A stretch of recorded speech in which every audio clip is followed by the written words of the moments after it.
In the precious name of our Lord and Savior Jesus Christ, on behalf of Recharge with Bible TV program. This program is brought to you to recharge your life spiritually. Young man of God who is well educated and dedicated his life to serve the Lord and is now going to share God's word.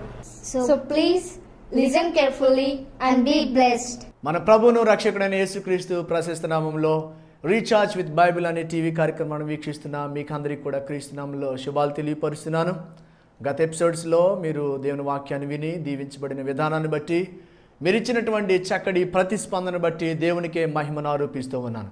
దేవాతి దేవుడు నా జీవితంలో కలిగి ఉన్న ప్రణాళికను బయలుపరుస్తున్న విధానాన్ని బట్టి ఆ ప్రభుకే సంపూర్ణమైన మహిమను ఆరోపిస్తూ ఉన్నాను. ఈ యొక్క సమయంలో ప్రియులారా కొన్ని నిమిషాలు దేవుని వాక్యాన్ని ధ్యానం చేసుకుందాం. ఈ రోజుల్లో నేటి కాలంలో మనం చూస్తున్నప్పుడు ఎక్కడ చూసినా స్కూల్స్ కనబడుతూ ఉన్నాయి. ప్రజలందరూ కూడా ఎక్కువగా పిల్లలకి మంచి ఎడ్యుకేషన్ ఇవ్వడం గురించినటువంటి ప్రాధాన్యతను ఇవ్వడం జరుగుతూ ఉంది. ఈవెన్ కొన్ని స్కూల్స్లో అయితే అడ్వాన్స్గా బుక్ చేసుకోవడం, ఇంకా పట్టణాల్లో అయితే పిల్లలు పట్టకముందే వారి గర్భంలో ఉండగానే వారి కొరకు స్కూల్స్లో సీట్ను రిజర్వ్ చేసుకుని అలాగే లక్షల రూపాయలు వెచ్చిస్తూ విద్య కోసం చాలా తల్లిదండ్రులు తాపత్రయపడుతున్నటువంటి దినాల్లో మనం ఉన్నాం. నిజమే, ప్రతి వ్యక్తి కూడా తన బిడ్డలకు మంచి విద్య అందించాలని, అలాగే ప్రతి వ్యక్తి కూడా బాగా చదువుకోవాలని, మంచిగా స్థిరపడాలని ఆశపడడం సహజమే ప్రియులారా. అయితే వాస్తవంగా విద్య యొక్క ఉద్దేశం ఏమై ఉంది? అసలు విద్య అనే మాటకు అర్థం ఏంటి? విద్య ద్వారా మనం ఏమి సాధించాలనేది అసలే అనాది యొక్క ప్రణాళిక అయ్యింది. మనం కొన్ని విషయాలు నేర్చుకుందాం. వాస్తవానికి విద్య అనేది కేవలం ఉద్యోగం కొరకు మాత్రమే కాదు, కేవలం లేకపోతే మనం ఏదో లాభాన్ని పొందడానికి మాత్రమే కాదు. అసలు వాస్తవంగా విద్య అనే మాటను కనుక మనం చూస్తే విద్య అనే మాట విద్ అనేటటువంటి సంస్కృత పదం నుండి విచ్చేసింది. విద్ అనగా తెలుసుకొనడం, నోయింగ్ ద అన్నోన్ అని అర్థం. కాబట్టి తెలియని దాన్ని తెలుసుకోవడం విద్య. కాబట్టి తెలియని విషయాలు అనేకమైనవి మన బిడ్డలకి, అలాగే అనేక మంది యవనస్తులు రకరకాల కోర్సులు చేస్తూ నేర్చుకుంటూ ఉన్నారు. ఎక్కడ విధి విరామం లేకుండా ఎంత బాగా నేర్చుకుంటున్నారండి. స్కూల్లో నేర్చుకోవడమే కాకుండా మరలా స్కూల్ అయిపోయిన తర్వాత ట్యూషన్లకు వెళ్ళడం, మరలా కోచింగ్ సెంటర్స్కి వెళ్ళడం, అలాగే ప్రత్యేకంగా కంప్యూటర్స్లో ట్రైనింగ్ అవ్వడం చాలా ప్రాముఖ్యత ఇస్తున్నటువంటి దినాలు ఇవి. నిజమే, ప్రతి తల్లిదండ్రులు కూడా మంచి విద్యను అందించి ప్రయోజకులుగా చేయాలని చాలా ఆశపడడం జరుగుతూ ఉంది. నిజమే, అయితే తెలియని దాన్ని తెలుసుకోవడానికి చాలా ఇష్టపడుతూ ఉన్నాం. అయితే ఒక విషయం, అసలు వాస్తవానికి ఎడ్యుకేషన్ అనే మాటను కనుక ఇంగ్లీష్లో ఎలా వచ్చిందని మనం చూస్తే లాటిన్లో ఎడ్యూసర్ అనే మాటలు ఉన్నాయి. వాటికి అర్థం ఏంటంటే టు డ్రా అవుట్ అని అర్థం, టు బ్రింగ్ అవుట్ అని అర్థం. అంటే వెలికి తీయడం, బయటకు తీసుకురావడం. ఇంకా దాన్ని వివరిస్తూ ఉన్నప్పుడు అంటారు అజ్ఞానం అనే అంధకారంలో నుండి వెలుగులోనికి తీసుకురావడం. నిజమే, తెలియనప్పుడు అజ్ఞానం అనే అంధకారంలో ఉండిపోతాం, కాబట్టి వెలుగులోనికి రావాలి. నిజమే, తెలియని విషయం ఉన్నప్పుడు మన చీకటిలో ఉండిపోతాం. అయితే వాస్తవంగా విద్య అనే మాటకి చాలామంది రకరకాలైనటువంటి డెఫినేషన్లు చెప్పడం జరిగింది. అందులో ప్రాముఖ్యమైన ఒక మాట జ్ఞాపకం చేసి వర్తమానంలోకి వెళ్ళాలని ఇష్టపడుతూ ఉన్నాను. ఉపనిషత్తులు విద్యను గురించి ఏం చెప్తున్నావు అని తెలుసండి? మోక్షానికి దారి చూపేదే విద్య. కాబట్టి విద్యను ఆర్జించమనంటే ఆ విద్య మనకి మోక్షానికి దారి చూపాలి. మోక్షానికి మార్గం ఏదో ఆ తెలియనటువంటి దారిని కూడా చూపించేదిగా మన విద్య ఉండాలి. విద్యను గురించి చాలా మాటలు చెప్పబడతా ఉన్నాయి. విద్య యొక్క ఉద్దేశం ఒక వ్యక్తి యొక్క మూర్తిమత్వాన్ని సంపూర్ణమైనటువంటి మూర్తిమత్వంగా మార్చడం, లేకపోతే సమగ్రమైన మూర్తిమత్వం కలిగిన వ్యక్తిగా ఒక వ్యక్తిని మార్చడమే విద్య యొక్క పరమావధి. అయితే ఆ పరమావధికి చేరుకోవాలనంటే, అసలు మోక్షానికి చేరుకోవాలంటే మార్గాన్ని ప్రతి వ్యక్తి కూడా తెలుసుకోవాలి ప్రియులారు. ఈ రోజుల్లో విపరీతమైన ధోరణులు వస్తూ ఉన్నాయి. కాస్త చదువుకునేటప్పటికీ దేవుడు అనగా, భక్తి అనగా, భయం అనగా, ఇవన్నీ కూడా పిల్లలకి, లేకపోతే యవనస్తులైన వారికి, చదువుకుంటున్న వారికి, కొంతమందికి, అందరూ అదే విధంగా ఉన్నారని కాదు కానీ కొంతమందికి ఇవి చాలా విసుగు కలిగించే పదాలుగా, అయిష్టమైన పదాలుగా, దేవుడంటే ఇప్పుడు మన వయసులోనికి కాదులే, ఇవి ఎప్పుడో జీవితంలో చివరికి వెళ్ళిపోయిన తర్వాత మనం నేర్చుకోవాల్సిన విషయాలు అన్నట్టుగా ఫీల్ అవుతా ఉన్నారు. అయితే ఈరోజు మన దేవుని వాక్యంలో మనం చూస్తే ప్రియులారా, మనకి కావలసిన బుద్ధియు జ్ఞానము సర్వ సంపదలన్నీ కూడా ఆ యేసయ్య అందే గుప్తమయ్యున్నాయని కొలసీలకు రాసిన పత్రికలో మనకి స్పష్టంగా కనపడుతూ ఉంది. కొలసీలకు రాసిన పత్రిక 2:3 చూస్తే బుద్ధి జ్ఞాన సర్వ సంపదలు ఆయన అందే గుప్తములయ్యున్నవి. కాబట్టి మనకు కావలసిన బుద్ధి జ్ఞానము సర్వ సంపదలు ఒకవేళ మనం చదువుకున్న చదువు ద్వారా సంపాదించిన దానికంటే మించి మా మోక్షానికి దారి చూపగలిగే బుద్ధి జ్ఞాన సర్వ సంపదలు, అలాగే ఇహలోకంగా మనం బ్రతకడానికి కావలసిన బుద్ధి జ్ఞాన సర్వ సంపదలు ఆ యేసు ప్రభు దగ్గరే గుప్తమై ఉన్నాయని చెప్పడానికి నేను చాలా సంతోషపడుతూ ఉన్నాను. అంత మాత్రమే కాకుండా పరమజ్ఞానిగా, గొప్ప జ్ఞానిగా ఈ భూమి మీద పేరు పొందిన ఒక వ్యక్తి ఆయన సొలొమోను రాజు గారు. ఆయన అంటాడు, సామెతల పుస్తకం రాస్తున్నప్పుడు 1:7 యెహోవా యందు భయభక్తులు కలిగి ఉండుట తెలివికి మూలము. మరలా చెప్తున్నాను, యెహోవా యందు భయభక్తులు కలిగి ఉండుట తెలివికి మూలం. తెలివి కావాలని ఆశపడుతున్నావా? నీ బిడ్డలు తెలివైన వారిగా ఉండాలని కోరుతున్నావా? అవి ఎక్కడ ఉన్నాయంటే తెలుసా? యెహోవా యందు భయభక్తులు కలిగి ఉండడం ద్వారా. కేవలం కోచింగ్ సెంటర్ ద్వారా పంపడమే కాదండి, ట్యూషన్స్కి పంపడమే కాదు, గొప్ప గొప్ప ఇన్స్టిట్యూషన్స్లో వేల కొలది లక్షల రూపాయలతో చదువుని చెప్పించడమే కాదు. మన బిడ్డలకి తెలివి కావాలనంటే ఇంకా అంటున్నాడు 2:6 చూస్తే యెహోవాయే జ్ఞానం ఇచ్చేవాడు. 15:33 ఇదే సామెతల పుస్తకంలో చూస్తే యెహోవా యందు భయభక్తులు కలిగి ఉండుట జ్ఞానాభ్యాసమునకు సాధనం. ఇవన్నీ చూస్తుంటే జ్ఞానం అంతా కూడా దేవుని దగ్గరే మనకి దొరుకుతుంది. దేవుడే మనకి ఇచ్చేవాడు. దేవుని యందు భయభక్తులు కలిగి ఉండాలని తెలియజేస్తూ ఉంది.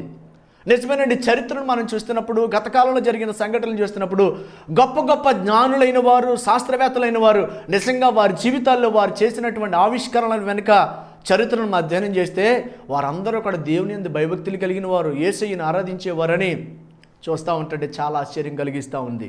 అందులో కొంతమందిని ఈరోజు మీ మధ్యలో ఉంచాలని ఇష్టపడుతూ ఉన్నాను. అందులో మొట్టమొదటిగా ఒక డాక్టర్ గారు, ఆయన సైంటిస్ట్, గొప్ప ప్రయోగాలు చేసి వైద్య శాస్త్రం యొక్క రూపురేఖలనే మార్చినటువంటి వ్యక్తిని మేము ముందు పెట్టాలని ఇష్టపడుతూ ఉన్నాను.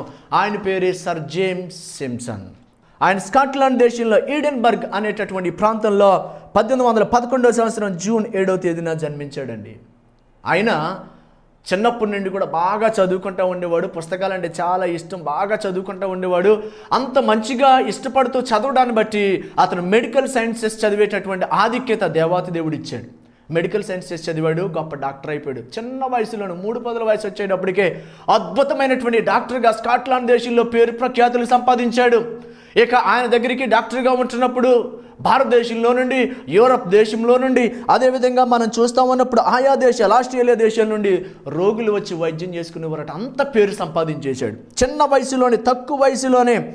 ఇంకా చెప్పాలనంటే 31 సంవత్సరాల వయసు వచ్చేటప్పటికి అద్భుతమైన పేరు, కావలసినంత ధనాన్ని సంపాదించేసాడండి. అయితే తన జీవితంలో ఏదో ఒకటి లోటుగా ఫీల్ అవుతూ వచ్చాడు.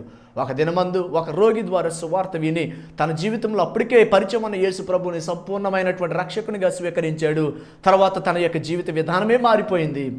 ఆయన అప్పటికే డాక్టర్గా పేరు తెచ్చుకున్నాడేమో. ఆయన సర్జన్గా ఆపరేషన్ చేస్తూ ఉండేవాడు. అప్పటికి ఇంకా ఆపరేషన్ చేయడానికి అనస్థీషియా లేకపోతే క్లోరోఫామ్, మత్తుమందు అనేది వైద్యశాస్త్రంలో లేదు. ఎప్పుడైతే సర్ జేమ్స్ సింప్సన్ ఈ పరిస్థితిని చూశాడో చలించిపోయి, ఈ రోగుల కొరకు నేనేదో ఒకటి చెయ్యాలి, ఈ మత్తుమందు ఏమైనా సరే కనుక్కోవాలని ఆలోచన చేసి తనకు సంబంధించినటువంటి స్నేహితులైన వారిని కొంతమందిని కలిసి, రసాయన శాస్త్రవేత్తలను కలిసి, కెమిస్టులను కలిసి ఏ విధంగానైనా సరే మత్తు కలిగించే రసాయనాలు ఏమైనా ఉన్నాయేమో అని అధ్యయనం చేసి కాస్త పరిశోధన తీవ్రతరం చేసి కొంతకాలానికి అనుకున్నది సాధించగలిగాడు. చివరికి క్లోరోఫామ్ అనేటటువంటి కాంబినేషన్ను, అనస్థీషియాను తీసుకొచ్చి మత్తు పదార్థాన్ని రోగులకి ఇవ్వడం మొదలుపెట్టాడు. 1847 నవంబర్ 4 సాయంకాల సమయంలో ఈ యొక్క క్లోరోఫామ్ను మొట్టమొదటిగా ఉపయోగించడం జరిగింది. ఎప్పుడైతే ఉపయోగించారో అనేక మంది ఇన్ని ప్రశంసిస్తూ వచ్చారు. కొంతమంది ఎప్పుడు ఉండే విధంగా, ప్రతి జనరేషన్లో ఉండే విధంగా విమర్శించేవారు కూడా ఉన్నారు. కొంతమంది ఫిలసాఫికల్గా ఇది తప్పని ఖండించారు. కొంతమంది ఆధ్యాత్మికంగా ఇది దేవుని యొక్క సృష్టికి విరుద్ధమయం, ఒక వ్యక్తిని కొంత సమయం పాటుగా అచేతనలోనికి అన్కాన్షియస్గా ఉంచడం అనేది తప్పు అని ఖండిస్తూ వచ్చినప్పుడు ఆయన వెంటనే తన మనసు విప్పి మాట్లాడాడు. నేను ఏమాత్రం కూడా దేవునికి విరోధంగా నేను ఈ పని చేయడం లేదు. నేను ఈ పని చేయడానికి కారణం ఏంటి తెలుసా? అసలు నేను క్లోరోఫామ్ మత్తుమందుని కనుక్కోవాలనడానికి నాకు ప్రేరేపణిచ్చింది ఆ దేవుని వాక్యమే అని ఆదికాండంలో 2:21-22 ఉన్న విషయాలను ఆయన ఎత్తి చూపాడు. ఆదాములో నుండి అవ్వను తీసుకురావడానికి దేవుడు ఆదాముకి గాఢ నిద్ర కలుగజేశాడు. ఆ గాఢ నిద్ర కలుగు చేసినప్పుడే అవ్వను ఆ యొక్క ఎముకలో నుండి తీసి తయారు చేయగలిగాడు. కనుక ఆపరేషన్ చేశాడు. లేకపోతే దేవాతి దేవుడే పరమ డాక్టర్గా ఉండి మొట్టమొదటిగా ఆదాముని పేషెంట్గా చేసుకుని ఆ యొక్క ఏదైనా వానాన్ని హాస్పిటల్గా చేసుకుని ఆపరేషన్ చేసినప్పుడు ఆదాముకి గాఢ నిద్ర కలుగు చేయలేదా? కాబట్టి ఇలా అన్కాన్షియస్గా ఒక వ్యక్తిని తీసుకువెళ్ళడం ఏమాత్రం తప్పు కాదు అని తను వివరణ ఇచ్చుకుని ఆ యొక్క క్లోరోఫామ్ మందును ఉపయోగించడం ప్రారంభించాడు. వైద్యశాస్త్రంలో అద్భుతమైనటువంటి మార్పులు వచ్చేసినాయండి. ఆయన అప్పటికే పిల్లలు పుట్టడం విషయంలోనూ, అలాగే పిల్లలను కన్నటువంటి తల్లికి సంబంధించినటువంటి శాస్త్రంలో ఆయన ఎంతో ఆరితేరిపోయి లెక్చరర్స్ ఇస్తూ ఉండేవాడు. ఎప్పుడైతే కనుక్కున్నాడు అతని పేరు ప్రఖ్యాతులు ఇంకా మారుమ్రోగిపోయాయి. ఎంతగానంటే విక్టోరియా రాణి గారు కూడా ఆ మందును ఉపయోగించి ఒక బిడ్డను కనడం జరిగింది. ఇంకా విక్టోరియా రాణి గారు ఇతని యొక్క సేవలు చూసి ఆశ్చర్యపోతూ అభినందిస్తూ తన యొక్క సొంత వైద్య బృందంలో ఒక డాక్టర్గా ఇతన్ని పెట్టుకోవడం జరిగింది. ప్రియులారా, ఎంత అద్భుతమైన విషయం. అయితే ఎంతకి మనం గమనించాల్సిన విషయం, ఎంత పేరు ప్రఖ్యాతులు గాంచినటువంటి సర్ జేమ్స్ సిమ్సన్ ఆయన చెప్పినటువంటి మాట ఏంటి తెలుసండి? ఇన్ని వైద్య శాస్త్రంలో పెను మార్పులు రావడానికి కారణమైన ఇన్ని పరికరాలు కనుగొన్న, ఇన్ని పెను మార్పులు తెచ్చినటువంటి ఈ వ్యక్తిని 50వ సంవత్సరాల్లో ఉంటున్నప్పుడు, 50స్లో ఉంటున్నప్పుడు ఆయన ఒకరోజు సన్మానం చేసి అడిగారు, అయ్యా మీరు చాలా కనుక్కున్నారు, వైద్య శాస్త్రంలో పెను మార్పులు రావడానికి కారణమైన అనేక మార్పులు చేశారు, ఎన్నో ఆవిష్కరణలు చేశారు, మీరు కనుగొన్న వాటన్నిటిలో ఏది గొప్పదని మీరు భావిస్తూ ఉన్నారని అడిగినప్పుడు ఆ సన్మాన సభలో అందరూ ఆశ్చర్యపోయి సమాధానం ఇచ్చాడు. మీరు కూడా జాగ్రత్తగా వినాలని కోరుతున్నాను. ఆ సన్మాన సభలో ఆ ప్రశ్న అడిగినప్పుడు ఆయన ఏమాత్రం కూడా మొహమాట పడకుండా దట్ ఐ హ్యావ్ జీసస్ అని చెప్పాడు. ఏమాత్రం కూడా మొహమాట పడకుండా నేను యేసు ప్రభుని సొంత రక్షకునిగా కనుక్కున్నాను, అదే నా జీవితంలో గొప్ప విషయం, నేను కనుక్కున్న వాటన్నిటిలో గొప్పది అని చెప్పాడు. ఎంత గొప్ప విషయం అండి! దేవునికి మహిమ కలుగును గాక. ఈ టీవీ కార్యక్రమాన్ని చూస్తున్న ప్రియమైన యవనస్తుడా, యవన సహోదరి, అలాగే తల్లిదండ్రులారా, మీ బిడ్డల విషయంలో మీకున్న ఆశలన్నీ కూడా మంచివే. అయితే ఒక మాట చెప్పనివ్వండి, గొప్ప గొప్ప ఆవిష్కరణలు చేసిన సైంటిస్టులు కూడా వారి జీవితాల్లో దేవుని దగ్గర నుండి అటు జ్ఞానాన్ని పొందుకున్నారు, దేవునికి ఆ మహిమను ఆరోపిస్తున్నారు, దేవాతి దేవుణ్ణి మహిమపరుస్తూ ఉన్నారు. చివరిగా ఆయన చాలాసార్లు చెప్పిన మాట ఒకటి జ్ఞాపకం చేస్తూ ఉన్నాను. ఆయన చెప్తూ ఒక మాట అంటున్నాడు, వైజ్ఞానిక రంగంలో మనం ఎంత ప్రగతి సాధించినా అదంతా దేవుడు మనకు పెట్టిన భిక్ష. ఆత్మరక్షణ కోసం మనం చివరికి బైబిల్ దగ్గరికి రావాల్సిందే. ఈ మాట సర్ జేమ్స్ సిమ్సన్ ఎంత అద్భుతంగా చెప్తా ఉన్నాడో.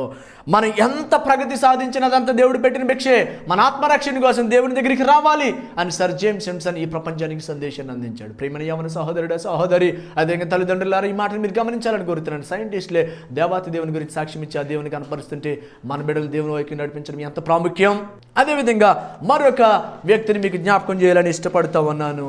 ఆయన పేరే మైకేల్ ఫ్యారడే. మైకేల్ ఫ్యారడే అనగానే 10th క్లాస్ చదివిన వారికైనా సరే ఫిజికల్ సైన్స్లో పేరు ఖచ్చితంగా ప్రస్తావించబడుతూ ఉంది.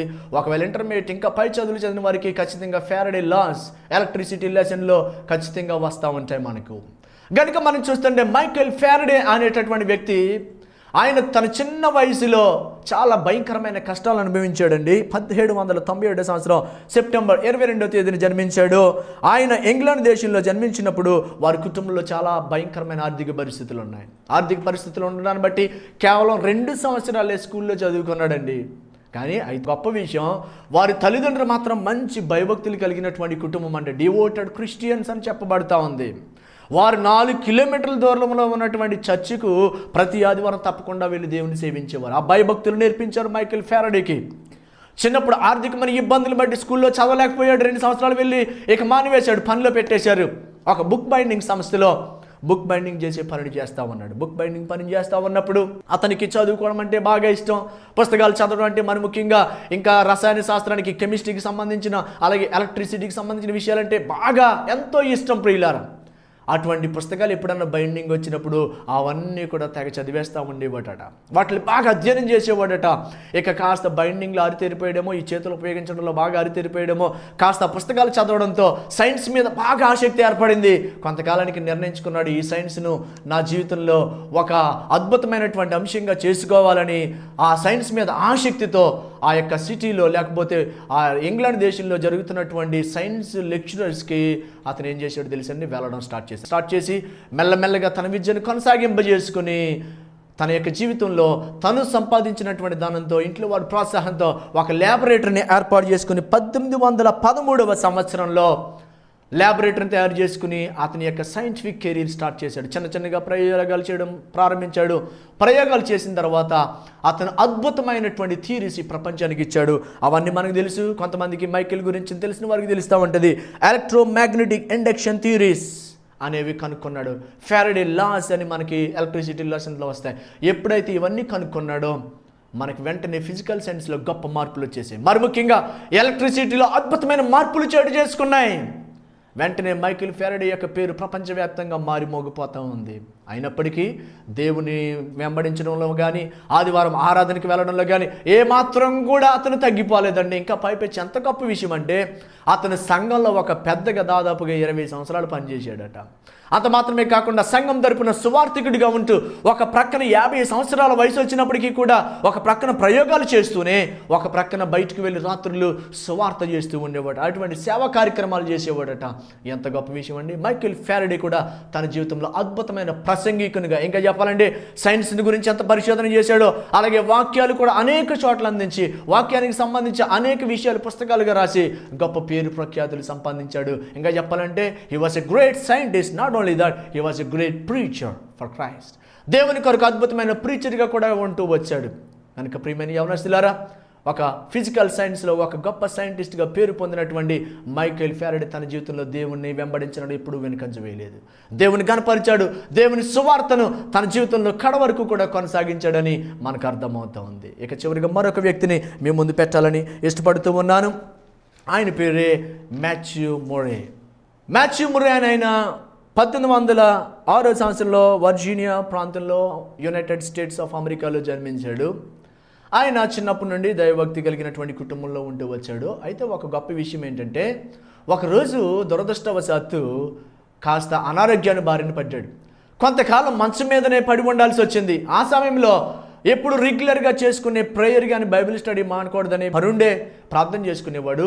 అయితే వాక్యాన్ని చదవడానికి కష్టమైనప్పుడు ఒకరోజు తన కుమార్తెని పిలిచి, అమ్మా నాకు వాక్యం చదివి వినిపించమని కోరినప్పుడు వెంటనే తన కుమార్తె 8వ కీర్తనను చదవడం ప్రారంభించింది. ఆ చదువుతూ ఉన్నప్పుడు 8వ కీర్తనలో 8వ వచనాన్ని చదివినప్పుడు ఈ విధంగా చదువుతూ వచ్చింది. సముద్ర మార్గములలో సంచరించు వాటినన్నిటినీ వాని పాదముల క్రింద నీవు ఉంచి ఉన్నావు. ఏంటమ్మా మరలా చదువు ఒక్కసారి అని కోరాడు. సముద్ర మార్గములలో సంచరించు వాటినన్నిటినీ వాని పాదముల క్రింద నీవు ఉంచి ఉన్నావు. ఎప్పుడైతే ఈ మాట విన్నాడో ఆ కుమార్తెను మరలా చదవమని, సముద్ర మార్గముల అంటే సముద్రంలో మార్గాలు ఉన్నాయా? ఇంతవరకు సముద్రంలో మార్గాలు లేవని మనం అనుకుంటున్నామే. అయితే సముద్రంలో మార్గాలు ఉన్నాయని దేవుని వాక్యంలో రాయబడితే ఖచ్చితంగా సముద్రంలో ప్రయాణం చేయడానికి మార్గం ఉండి తీరుతుంది. కాబట్టి ఈ మంచం మీద నుంచి నేను లేవగానే తప్పకుండా వాటిని గురించి పరిశోధన చేస్తానని చెప్పి ఆయన అనారోగ్యం నుండి మరలా కోలుకున్న తర్వాత వాటిని గురించి పరిశోధన చేశాడు.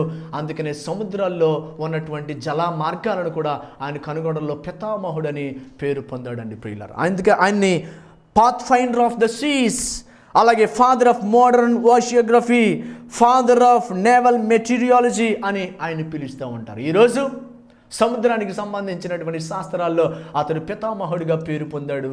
ఆ విధంగా పరిశోధన చేసి ఇంకా చెప్పాలంటే న్యూయార్క్ నుండి ఇంగ్లాండ్ వెళ్ళడానికి, ఇంగ్లాండ్ నుండి న్యూయార్క్ రావడానికి సముద్ర మార్గాన్ని కూడా కనుక్కున్నది ఆయనే. ఇంకా అనేక చోట్లకు వెళ్ళడానికి కెప్టెన్స్కి కావలసినటువంటి మ్యాప్లన్నీ కూడా ఇతనే ప్రిపేర్ చేశాడు ప్రియులారా. అంటే మనం గమనిస్తూ ఉంటే దేవుని వాక్యం ఎంత శక్తివంతంగా ప్రజలకి అద్భుతమైనటువంటి సందేశాన్ని తీసుకువచ్చిందో. గనుక చదువుకుంటున్నటువంటి యవనస్తులారా, చదివిస్తున్న తల్లిదండ్రులారా గమనించండి. ఈరోజు గొప్ప గొప్ప శాస్త్రీయమైన ఆవిష్కరణలన్నీ చేసిన వారు కూడా వారి జీవితాల్లో బైబిల్ చదివి దైవభక్తి కలిగి ఉండే ఇటువంటి గొప్ప గొప్ప ఆవిష్కరణలన్నీ చేశారు. మరి మన జీవితాల్లో పరిస్థితులు ఏంటి? మన బిడ్డల జీవితాల్లో పరిస్థితులు ఏంటి? వారు దేవుని సన్నిధికి దగ్గరగా ఉంటున్నారా? దేవుని విషయంలో ఏ విధంగా ఉంటున్నారు?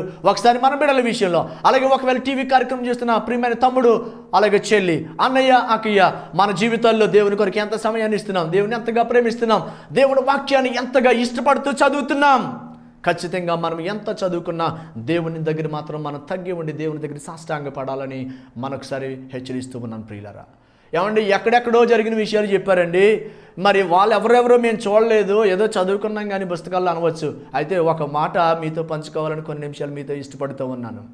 ఈరోజు మీ ముందు నిలబడి వాక్యం చెప్తున్నా ఈ యవనస్తుడు కూడా వాస్తవానికి ఈరోజు నా పేరు ప్రక్కన ఎంఎస్సీ అని, ఎంఈడి అని, ఎంఫిల్ అని డిగ్రీస్ కనబడుతున్నాయే. వాస్తవానికి నా జీవితాన్ని నేను ఒక్కొక్కసారి జ్ఞాపకం చేసుకున్నప్పుడు నాకే ఆశ్చర్యం కలుగుతూ ఉంది. ఒకనొకప్పుడు చిన్ననాటి నుండి బాగానే ప్రైమరీ ఎడ్యుకేషన్లో మంచిగా చదువుకుంటూ వచ్చాను. అయితే స్కూల్లో ఫస్ట్ కానీ సెకండ్ కానీ చక్కగా వస్తూ వచ్చాను. అయితే 6వ తరగతిలోనికి రాగానే టీచర్స్ ఒకరి తర్వాత ఒకరు వచ్చి బోధిస్తూ ఉంటుండే అప్పుడు వరకు విడివిడిగా సబ్జెక్ట్స్ వైజ్గా పీరియడ్స్ వైడ్గా చదవనటువంటి నేను ఇవన్నీ చూసినప్పుడు ఆ యొక్క సబ్జెక్టుల భారాన్ని చూసినప్పుడు భయభ్రాంతులు చెంది అరే ఎంతమంది మధ్యలో నేను ఫస్ట్ కానీ సెకండ్ కానీ రాగలనా, ఇన్ని సబ్జెక్ట్స్ నేను చదవగలనా, పైపెచ్చి మొట్టమొదటిగా హిందీ నేర్చుకుంటున్నప్పుడు ఈ హిందీ సబ్జెక్ట్ నేను నేర్చుకోగలనా అని భయభ్రాంతులు చెందుతూ నేను వెంటనే ఒక ఫోబియా లాగా నాకు తయారైపోయింది. స్కూల్ ఫోబియా నాకు ఏర్పడింది. ఇంట్లో మారం చేస్తా ఉన్నాను. ఈరోజు చెప్పడానికి నేను ధైర్యంగా చెప్పగలుగుతున్నాను, కానీ ఆ రోజు నా యొక్క జీవితంలో భయంకరమైనటువంటి దుఃఖకరమైన పరిస్థితి. 6వ తరగతిలో ఇక నేను స్కూల్కి వెళ్ళనని స్కూల్ మానేసేసి ఇంటి దగ్గర ఉండిపోయిన ప్రియులారా. ఒక ప్రక్కన నా తల్లిదండ్రులు సేవ చేస్తున్న వారు, దేవుని సేవ కొరకు నన్ను సమర్పించిన వారు, ఏకైక కుమారుణ్ణి, ఆ యొక్క పరిస్థితులు నా తల్లిదండ్రులు నాకు తెలియకుండానే భయంకరంగా ఏడుస్తూ ఉన్నారు. సంఘంలో ఉన్న విశ్వాసులందరూ ప్రార్థన చేస్తున్నారు. 1 రోజు అయింది, 2 రోజులైంది, భయంకరంగా శిక్షిస్తూ ఉన్నారు నన్ను. కానీ ఏమాత్రం కూడా నాకు స్కూల్ అంటే భయం పోలేదు ప్రియులారా. అయితే దేవుని యొక్క మహాకృపను బట్టి, దేవుని యొక్క అనాది సంకల్పాన్ని బట్టి, ప్రజలందరూ చేసిన ప్రార్థనలు వ్యర్థం కాకుండా దేవుడు మరలా నాకు ధైర్యాన్ని ఇచ్చి, నా తల్లిదండ్రులు మంచిగా డీల్ చేయడాన్ని బట్టి, నా యొక్క స్కూల్ హెడ్ మాస్టర్ మంచిగా డీల్ చేయడాన్ని బట్టి మరలా నేను చదువును కొనసాగించడానికి ప్రభు సహాయం చేశాడు.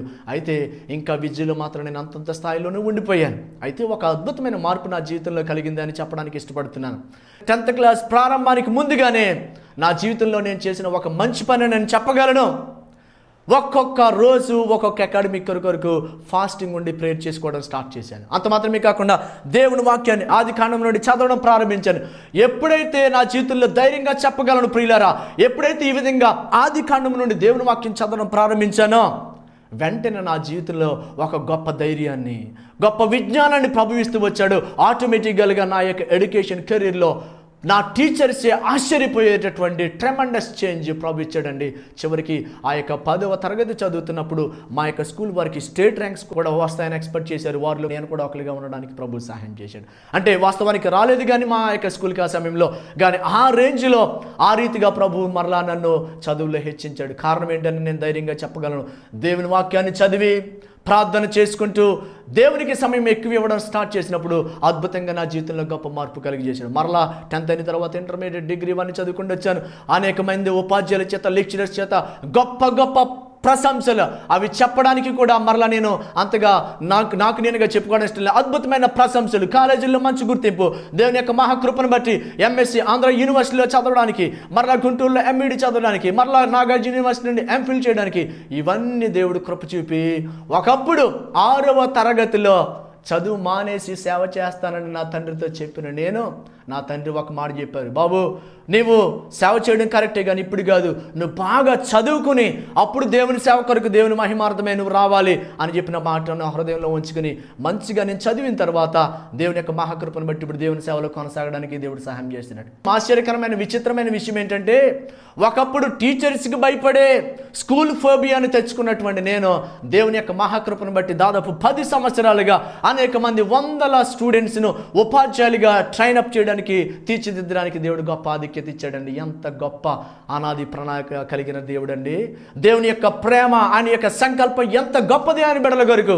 కాబట్టి ప్రియులారా, ఈరోజు ఒకవేళ నా ప్రేయర్ పక్కన డిగ్రీస్ చూసిన వారికి నేను ఒకటే మాట చెప్పగలను, చదువుకుంటున్న వారు ఎవరైనా ఉంటే, ఒకవేళ నీ జీవితంలో నిరాశ నిస్పృహతో ఉన్నానా, ఒకవేళ నన్నే గుర్తుపెట్టుకో. 6th క్లాస్లో స్టడీస్ ఆపేయాల్సిన నేను ఈరోజు ఈ విధంగా చదువుకొని దేవుని సేవ కొరకు రాగలిగానంటే కేవలం అది మా యొక్క కుటుంబం, మా తల్లిదండ్రులు, అలాగే విశ్వాసులు, అనేక మంది శ్రేయోభిలాషులు, మరి ముఖ్యంగా చేసిన ప్రార్థన, ఆ దేవాతి దేవుని యొక్క గొప్ప సంకల్పం. నా వ్యక్తిగత జీవితంలో ప్రార్థన, దేవుని యొక్క వాక్యాన్ని ధ్యానం చేయడమే నా జీవితంలో గొప్ప మార్పు తీసుకువచ్చిందని నేను చెప్పగలను ప్రియులారా. కనుక ఈ వాక్యాన్ని వింటున్న నీవు ఒకవేళ నీ జీవితంలో ఏ పరిస్థితుల్లో ఉన్నావో, లేకపోతే నా చదువులో వెనకైపోయానండి, నేను చదవగలనా, నాకు జ్ఞానం కలుగుతుందా, నేను సాధించగలనా అని ఒకవేళ నిరాశ నిస్పృహలో నీవు ఉంటే, మరొకసారి నేను ప్రేమతో నిన్ను హెచ్చరిస్తాను. దేవుడు తప్పకుండా, నువ్వు నమ్ము, దేవుని సన్నిధికి వెళ్ళు, దేవుడు రక్షకునిగా అంగీకరించు. దేవుడు తప్పకుండా నీ కొరకు గొప్ప ప్రణాళిక దాచి ఉంచాడు. నీ జీవితంలో గొప్ప కార్యాలు చేస్తాడు. ఈరోజు మనం విన్నాం, గొప్ప గొప్ప సైంటిస్టుల గురించి కొన్ని మాటలు వింటూ వచ్చాం. వారందరూ కూడా వారి జీవితంలో గొప్ప ప్రయోగాలు చేయడానికి, గొప్ప ఆవిష్కరణలు చేయడానికి వారి వెనక ఒకటి ప్రియులారా, యేసు ప్రభు దివ్యమైన జ్ఞానాన్ని వారికి ఇచ్చి వారి చేత ఈ ప్రపంచానికి అటువంటి ఆవిష్కరణలను ఆయన దయచేస్తూ వచ్చాడు. కనుక నీవు కూడా దేవునికి ఇష్టమైన బిడ్డగా మారితే నీ జీవితంలో కూడా గొప్ప కార్యాలు ఆయన చేస్తాడని నేను చెప్పడానికి ఇష్టపడుతున్నాను. దేవుడు తప్పకుండా ఆ విధంగా నేను దీవించాలని నీ కొరకు ప్రార్థన చేయడానికి ఇష్టపడుతున్నాను. ప్రార్థన చేద్దామా? పరిశుద్ధుడా, నీకు వందనాలు ప్రభువా. ఈ యొక్క సమయంలో ఇంతవరకు నీ వాక్యాన్ని ధ్యానం చేయడానికి మీరు ఇచ్చిన దివ్యమైన కృపను బట్టి నేను స్తుతిస్తూ ఉన్నాను. ఇంతవరకు ప్రభువా నీ యొక్క జ్ఞానాన్ని కలిగి ప్రభువా ప్రపంచంలో గొప్ప గొప్ప ఆవిష్కరణ చేసిన వ్యక్తులు మేము జ్ఞాపకం చేసుకున్నాం. అదేవిధంగా నా జీవితంలో మీరు చేసిన గొప్ప కార్యాన్ని ప్రస్తావించడానికి మీరు కృప చూపారు నాయన. గనుక ప్రభు ఈ వాక్యమైన బిడ్డల విషయంలో ఎవరైతే చదువు విషయంలో భయాందోళన చెందుతున్నారో వారందరికీ గొప్ప ధైర్యాన్ని మీరు ప్రసాదించండి. వారు కూడా ఉన్నతమైన విద్యను అభ్యసించి వారి విద్య ద్వారా నిన్ను కనపరిచే కృపను ఈ ప్రపంచానికి, మా దేశానికి, మా రాష్ట్రానికి ప్రయోజనకరమైన వ్యక్తులుగా మీరు చేయవలసిందని, మరి ముఖ్యం వీటన్నిటికంటే మించి ప్రభా పరలోక పౌరులుగా వారు తీర్చిదిద్దవలసిందని, వారందరూ నిన్ను రక్షకునిగా అంగీకరించి నీ పాదాల దగ్గరికి వచ్చేవారిగా చేయవలసిందని యేసు క్రీస్తు నామమున అడిగి ప్రార్థిస్తున్నాను మా పరమ తండ్రి.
That is a good news to all the people who are willing to worship the Lord in English.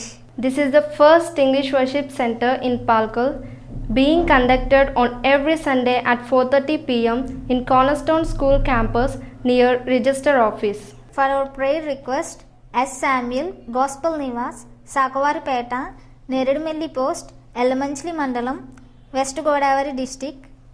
Our contact numbers 9492387367 9440118978. So please join with us to worship the Lord Almighty.